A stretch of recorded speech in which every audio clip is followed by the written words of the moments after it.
It's important to know that sometimes you have to use solvents instead of paint to remove graffiti.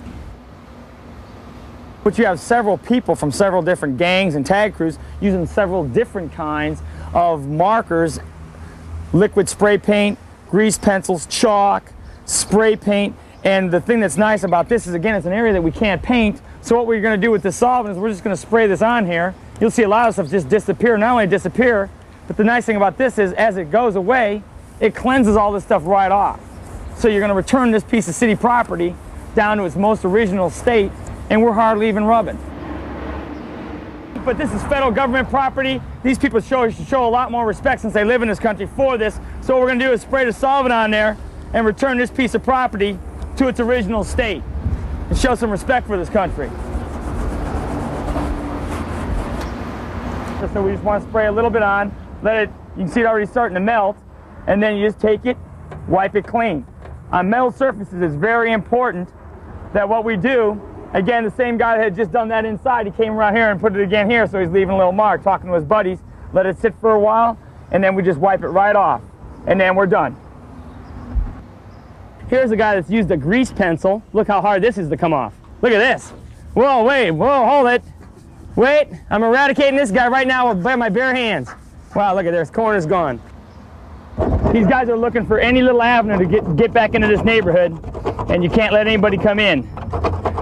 This way you're not showing any favoritism towards anybody. Everybody gets treated the same, and that's with oblivion. That's good. This man, you know, he's just different. He's different than any person I ever met. When he came in here and he says he's going to clean up that graffiti, I thought he was nuts. Everybody thought he was kind of nuts. But if one person can make a difference in a community, it means a lot to the safety of the community. And he just is totally against taggers. He just had this vendetta, I'm not going to let my community go down. And he feels that everybody else should feel that way, but if no one is going to do anything about it, he's going to make a difference. He's going to go out there and he's going to make a difference in the community as well as in the school. Again, you might wonder when you see a piece of graffiti on a billboard like this, how these people got out there. Let me show you how.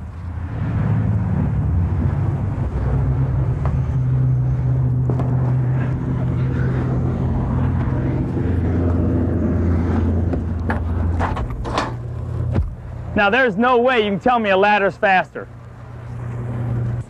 Simple flyers create a graffiti problem. When they put these flyers up, in lots of cases in LA, these things have been up 6 months, and they don't remove them, it doesn't take long before you get not only an accumulation of flyers, but old tape, string, and then lo and behold, you look up, and here's this graffiti.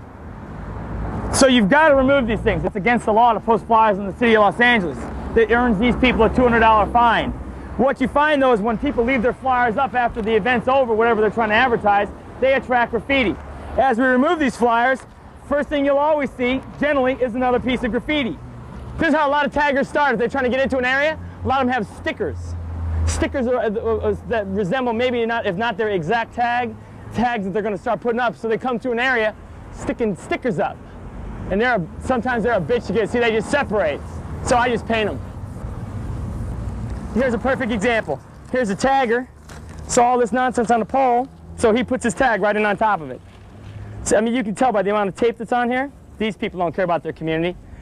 These are the people who sit there, they'll write letters to the mayor and their councilmen and go to meetings and school board meetings, complain about everything, yet they don't have the decency to come down here and take their own flyers down. So you do a little drill, and you got to get rid of all this graffiti. So you just start going around from the top and go all the way around until you get so dizzy you can't stand it. Doesn't take long. I was born and raised in the neighborhood, right there at Pico and Fairfax. I have never done anything like that. And a lot of the residents in the area that I personally know, because on Pico I know pretty much all my customers by name, not one of them have ever done anything like that. Here he is white, and the area is predominantly black, but no one has done anything like that. So really, that's amazing. And now he's quit his job to just help the community. So don't you think that's impressive yourself? I mean, that's pretty good. That's pretty good. So I just love him, really. I think he's great. I'm not real thrilled about heights. But, you know, the fact is about with people that put graffiti up, if you are not willing to go where they go, then they'll beat you. You have to go everywhere they'll go. You'll do everything they'll do. And the thing that impresses taggers is they know you have to do it with more equipment. See, I got to take ladders and ropes and all that. They haven't tagged these billboards in over a year and a half. They used to tag these things every week. The only reason why we're going up today to paint some graffiti is that once this billboard that we're going up to paint, once it's unrented, which is almost never, they take the old ad off and expose some old graffiti from 3 or 4 years ago. So they haven't put an ad up there to cover it, so I'm going to go paint it. Otherwise, it'll attract graffiti into this entire area.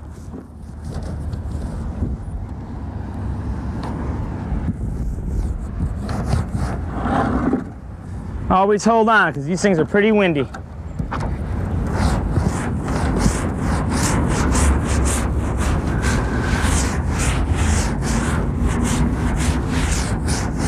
And just get off here as fast as you can. Oh man, this thing's moving.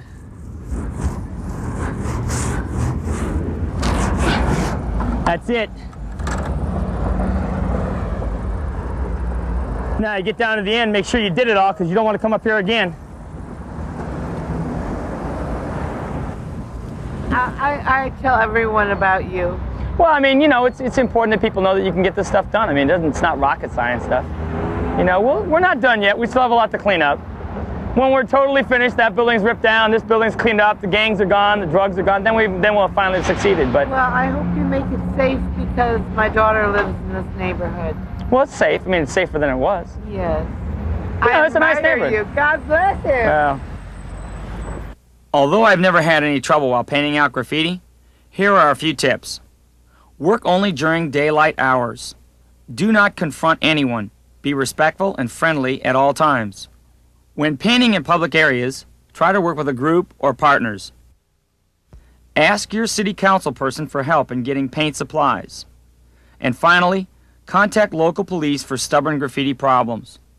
you know, what you've seen me do, you can do as a community, because graffiti is everyone's problem. Even author Ray Bradbury has suggested, if in the morning everybody would remove the graffiti from their businesses and their homes, we would be well on our way to getting rid of graffiti throughout our country. All it takes is a little bit of effort on everyone's part to help us solve this problem. It's been 2 months since we were here. Graffiti hasn't returned to the area, so we're going to paint this. When it's dry, it'll match the color.